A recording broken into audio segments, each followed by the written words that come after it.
오늘의 주요 뉴스입니다. 해운대구 장산에 들어서는 군사용 레이더에 대한 전자파 유해성 검증 결과 일단 인체에 유해하지 않은 수준으로 나타났습니다. 주민들은 소통 없는 사업 추진에 대한 막연한 두려움과 의혹을 제기하고 있습니다. 부산역 인근을 달리던 택시가 부산역 대합실과 연결된 승강기로 돌진하며 4명이 부상을 입었습니다. 택시 운전기사는 사고 당시의 기억이 나지 않는다고 경찰에 진술한 것으로 알려졌습니다. 오규석 기장군수와 기장군의회 의원들이 장안읍의 산업 폐기물 매립장 계획을 반대하는 1인 시위를 이어가고 있습니다. 부산시가 계획을 반려할 때까지 기장군의 목소리를 계속 내겠다는 입장입니다. 부경대 학교가 성격 유형 검사인 MBTI를 통한 학생 취업 지원에 나섰습니다.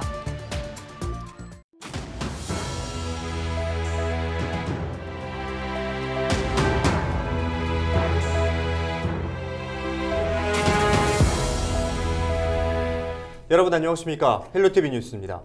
목 탄다고 탄산음료 벌컥벌컥 마시면 안 되겠습니다. 20대 중국 남성이 콜라 1.5리터를 10분 만에 마셨다가 장기에 가스가 가득 찬 채로 숨졌다고 합니다. 이 청년은 콜라를 통째로 마신 뒤 6시간이 지나 배가 부풀어 오르고 아파서 병원에 갔는데요.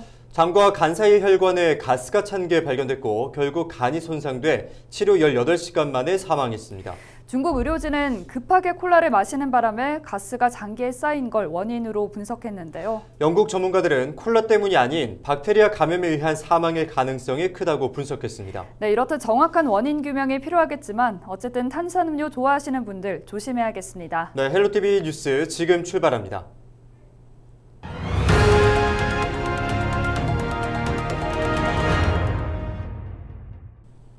네, 첫 번째 소식입니다. 해운대구 장산 정상이 6.25 전쟁 이후 70년 동안 출입이 통제됐던 사실 알고 계시죠?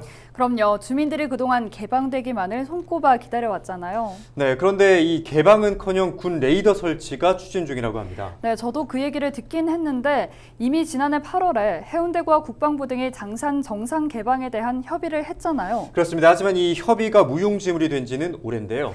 산 바로 아래쪽에 주민들이 살다 보니 전자파에 대한 우려도 제기됐지 않습니까? 그래서 이 당국이 전자파에 대한 유해성 검증을 했더니 일단 인체에 유해하지 않은 수준으로 나왔습니다. 그래도 주민들은 여전히 의혹을 떨치지 못하고 있는데요. 일전에 군사용 도로 확장 공사를 하면서도 군사 기밀이라고 해버리니까 무슨 목적인지 알 수가 없었는데요. 아무런 소통 없이 추진되는 사업에 주민들은 막연한 두려움과 의혹도 제기하고 있습니다. 차선영 기자의 현장 리포트 함께 보시죠. 충청권 그린파일 레이더 기지입니다. 공군의 장산 정상 인근 레이더 배치에 대한 지역 내 반발이 커지자 레이더 전자파 세기를 측정하는 현장 검증이 진행된 겁니다. 이 자리에는 해운대구와 주민대표 구의회 등 30여 명이 참관했습니다. 전자파 수치에 대한 객관적인 데이터 확보를 위해 공군이 보유한 장비와 민간 전문가의 자체 장비도 동원됐습니다. 레이더 뒤쪽인 장산 정상부터 옆쪽의 장산마을, 앞쪽인 반송지역 등 총 5곳을 지정해 후방 30m부터 전방 1000m에 미치는 전자파 수치를 확인했습니다.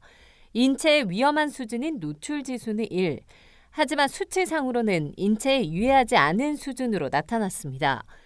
이날 주민과 함께 동행한 부산대 전자공학과 김상계 교수는 공군과 민간의 장비를 통해 측정된 수치가 유사해 객관적인 데이터로 보인다고 설명했습니다. 하지만 주민들의 불안감이 여전합니다. 전자파 검증에 참여한 주민은 전자파가 누적됐을 때와 유사시의 위험성 등 레이더 배치는 정당화할 수 없다는 입장을 분명히 했습니다. 사람 인체에 조금 쌓여가지고 암이라든지 이런 게 나타날 수 있으니까 레이더를 갖다 놓으면은 눈앞에 보고 있으니까 항시 불안감이 있어가지고 이를 더욱 더 정확한 그 조사를 해가지고 한 번 가지고 되는 게 아니고 4년 전 레이더 배치가 결정됐는데도 국가안보라는 이름으로 지역 주민의 안전과 건강을 도외시한 채 배치 계획조차 공개하지 않은 부분에 대한 불신도 큽니다. 주민과 정치권의 문제 제기가 없었다면 레이더가 장산에 배치되는 것조차 모를 수 있었다는 것입니다. 깜깜이로 할 것이 아니고 소통을 하면서 이 레이더 기지 설치를 진행해 왔더라면 이런 소통 부재로 인한 두려움이랄까 의혹이랄까 이런 부분은 많이 불식되지 않았을까 하는 아쉬움도 좀 가지고 있습니다. 사실. 해운대구는 주민들이 피해가 없도록 소통의 장을 지속적으로 마련하겠다고 밝혔습니다. 레이더로 인해서 주민들에게 피해가 발생한다 그러면은 관할 지자체에서 당연히 반대를 해야 되겠죠. 그게 정부랑 국방부에서 추진하고 있는 사업이라 할지라도. 하지만 그런 객관적이고 정확한 정보를 제공해 주는 게 일단은 저희도 구청의 임무라고 생각을 하거든요. 한편 10월 6일 이날 진행된 현장 검증 결과를 비롯해 레이더 배치와 관련한 첫 공개 주민 설명회가 진행될 예정입니다. 헬로티비 뉴스 차선영입니다. 29일 부산의 코로나19 신규 확진은 49명으로 감성주 전발 감염이 확인됐습니다. 최근 거리두기 3단계 시행 이후 영업을 재개한 유흥시설 중 첫 감염 사례입니다.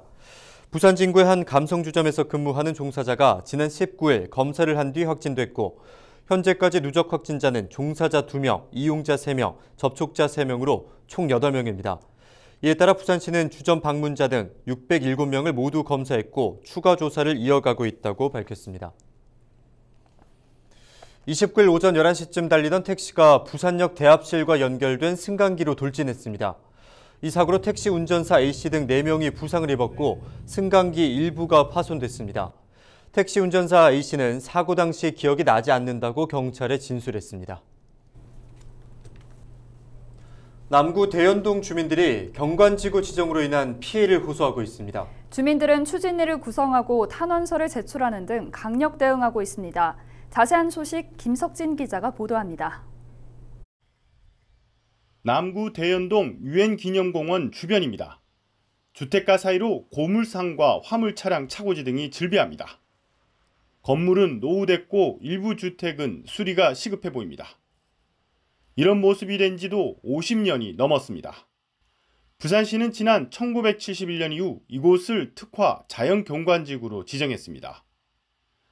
유엔 기념공원의 존엄성을 유지하기 위한 이유입니다. 하지만 이로 인해 주민들은 개발에 제한을 받아왔습니다.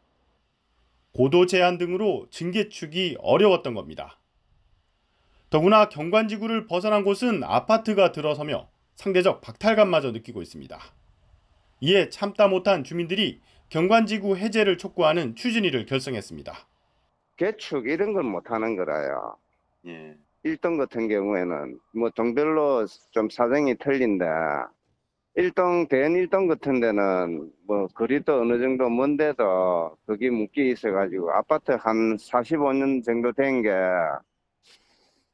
지금 이제 막 누수도 많이 되고 그리고 이제 4층짜리인데 이거를 새로 지으려니까 4층 부숴가 4층 올리려니까 업자들도 안 덤비들고 예. 또 주민들도 집 하나 새로 짓는 게 그랬다니까 좀 부담스럽게 못 하고 있고 예. 용당 쪽에는 지금 빈집들이 많거든요. 뭐 미관지구로 묶어놔놓고 그쪽에는 더 그 미관이 더 안 좋아질 정도로. 추진위는 경관지구 해제와 제2종 일반 주거지역으로의 용도 변경을 요구하고 있습니다. 이를 위해 대연 134동과 용당동 주민 7,500여 명의 서명을 받은 탄원서를 시에 제출할 계획입니다. 부산시가 미온적으로 나올 경우 법적 소송도 불사하겠다는 입장입니다. 한편 남구청은 지난 2019년 지구 해제를 시에 요청했지만 답을 듣지 못했습니다. BTV 뉴스 김석진입니다. 영화 같은 우리 인생, 누구나 본인의 영화에서는 주인공이죠. 부산 실버영화제가 올해 11번째를 맞았습니다. 29일 부산시청에서 부산 실버영화제 시상식이 열렸는데요. 올해 영화제는 앞서 키워드로 보신 영화 같은 우리 인생, 지금 상영 중이라는 슬로건으로 진행됐습니다.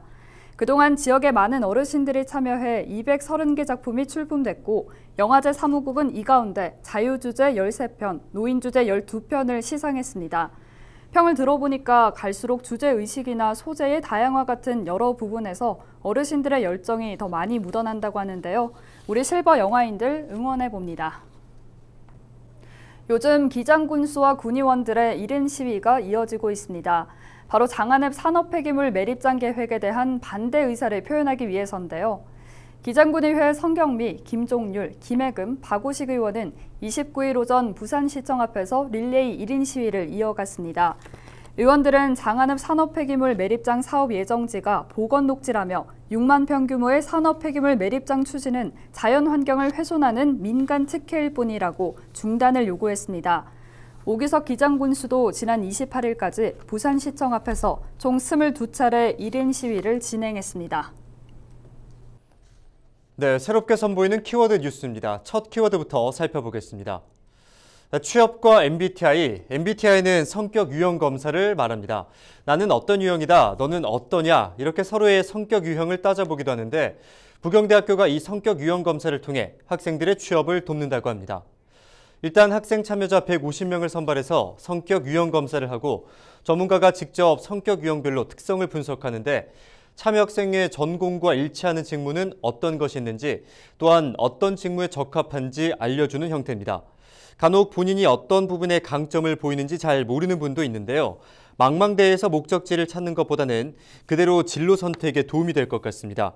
이 프로그램은 10월 5일까지 비대면 방식으로 진행됩니다. 부산의 세븐브릿지 들어보셨습니까? 광안대교와 부산항대교를 포함해 부산에는 총 7개의 교량이 있는데요. 이 7개 교량과 부산의 7개 해수욕장을 잇는 세븐브릿지 랜드마크 프로젝트 착수 보고회가 30일 오후에 열립니다. 신기하게도 교량과 해수욕장 모두 7개씩 있는데 7이라는 숫자가 행운을 상징한다고 합니다. 부산시는 이 숫자와 관련된 부산만의 독창적인 이야기를 담아 관광 콘텐츠로 개발하겠다는 계획인데요. 파리 에펠탑처럼 세계적으로 유명한 부산의 대표 상징물로 자리 잡도록 하는 게 목표라고 합니다. 스포츠도 과학 아이가. 부산 사투리까지 더해져야 제맛이죠. 다음 달 2일부터 10일까지 열리는 부산 과학축전의 주제입니다. 이번 과학축전은 코로나19로 심신이 지친 부산 시민들이 과학으로 스포츠를 즐길 수 있도록 주제를 선정했는데요. 최근에 도쿄올림픽으로 펜싱의 인기가 높아졌죠. 펜싱을 비롯해서 스포츠에 숨은 과학 원리를 파악할 수 있는 수십 가지 콘텐츠가 마련됩니다. 과학체험교구를 집으로 배달해 개별적으로 즐길 수도 있고 음악에 맞춰 스포츠를 표현하는 겨루기 프로그램도 있다고 합니다. 자세한 내용은 부산과학축전 홈페이지에서 확인하시면 되겠습니다. 다음 키워드는 불 안 꺼지는 군수실입니다. 365 야간 군수실이라고 들어보셨나요? 오규석 기장군수가 주중 주말 가리지 않고 야간 군수실을 운영하고 있습니다. 오 군수가 민생 관련 민원부터 정책 제안까지 다양한 주민의 의견을 언제든지 듣겠다는 취지로 2010년 7월부터 운영 중입니다. 벌써 10년이 훨씬 지났죠. 최근까지 접수한 민원이 1024건, 다녀간 주민이 2만 3천 명에 달합니다. 오 군수는 야간 군수실은 주민들이 절박한 심정으로 마지막까지 찾아오는 곳이라며 앞으로도 주민의 목소리에 더욱 귀 기울이겠다고 말했습니다.